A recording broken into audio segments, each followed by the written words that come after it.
Il m'est arrivé de tomber fortuitement sur une discussion de deux étudiants qui, de façon farouche et déterminée, se convainquaient sur la nécessité encore de prendre très au sérieux les études.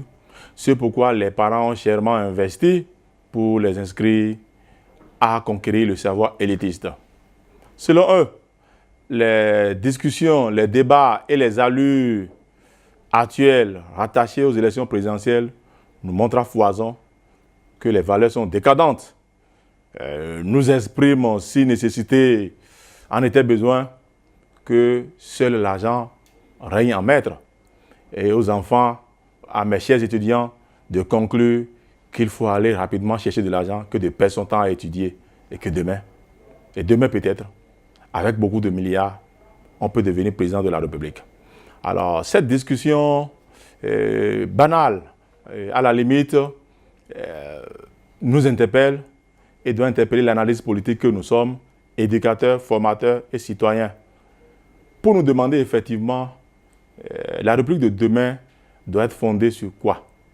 Doit être bâtie sur quoi? Quels seront les référents essentiels sur lesquels nous devons déterminer l'avenir du Bénin? À en juger par les propos de ces étudiants, en effet, et en observant les discussions telles que cela se présente aujourd'hui, nous nous retrouvons à avoir en face essentiellement deux pôles de valeurs.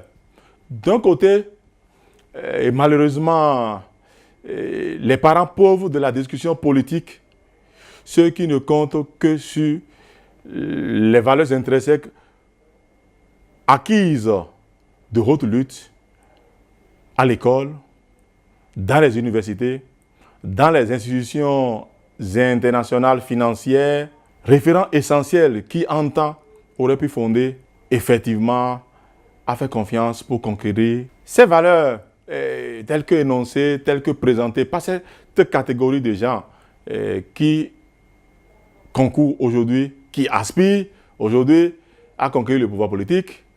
Ces valeurs, disais-je, étaient essentielles à un moment donné pour l'exercice du pouvoir.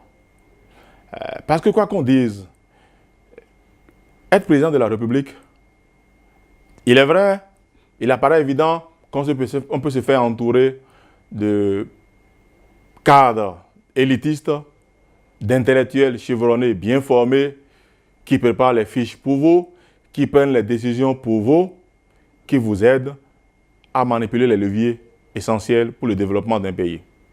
Mais il se trouve que malheureusement, pour la plupart du temps, il y a des situations de simulation qui ne donnent pas l'occasion à un président de la République d'attendre une fiche pour prendre une décision. Il y a des situations, par exemple, dans des relations internationales, où c'est ce que vous valez, où c'est ce que vous représentez de façon intrinsèque qui détermine ce que vous êtes et qui détermine surtout l'image de votre pays. En ces moments où ni cadre, ni conseiller, ni ministre ne seraient disposés à vous préparer une fiche pour préparer une grande intervention devant un audimat de hauts cadres, d'érudits, d'intellectuels chevronnés, en ces moments donc, il n'y en aura que vous.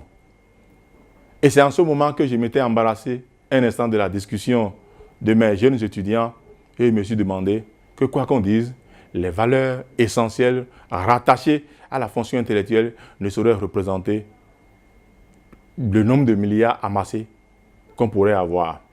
Alors, ce que nous remarquons aujourd'hui, malheureusement, c'est que les débauchages, le mercato politique, comme on le dit pour rigoler, tel que ça se présente, se monnaie en chiffres, et en chiffres astronomiques. On parle de 6 pour les moins importants, de 9 et de 10 chiffres pour les cadres essentiels, pour les colonnes vertébrales des grandes équipes politiques. Qu'il y en a qui ne comptent que sur leurs propres valeurs intrinsèques. J'en ai vu un candidat que je respecte beaucoup, qui aurait pu être bon président de ce pays, qui a même demandé à faire de la cotisation citoyenne pour l'aider à bâtir campagne, comme on peut le faire dans certains pays, dans certaines grandes démocraties, comme en France, comme aux États-Unis.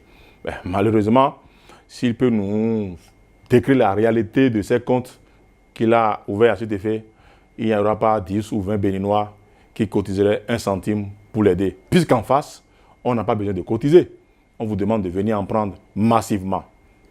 Alors, la question essentielle qu'on devra se poser à un moment donné, ce serait de demander aux parents d'envoyer les enfants aller faire l'apprentissage du cambisme à Dantokpa, de la contrebande avec le Nigeria, du trafic d'essence fréolatée ou de diverses marchandises qui rapportent essentiellement de l'argent et beaucoup d'argent, et de laisser tomber les études parce que demain, avec beaucoup de milliards, ils peuvent devenir président de la République.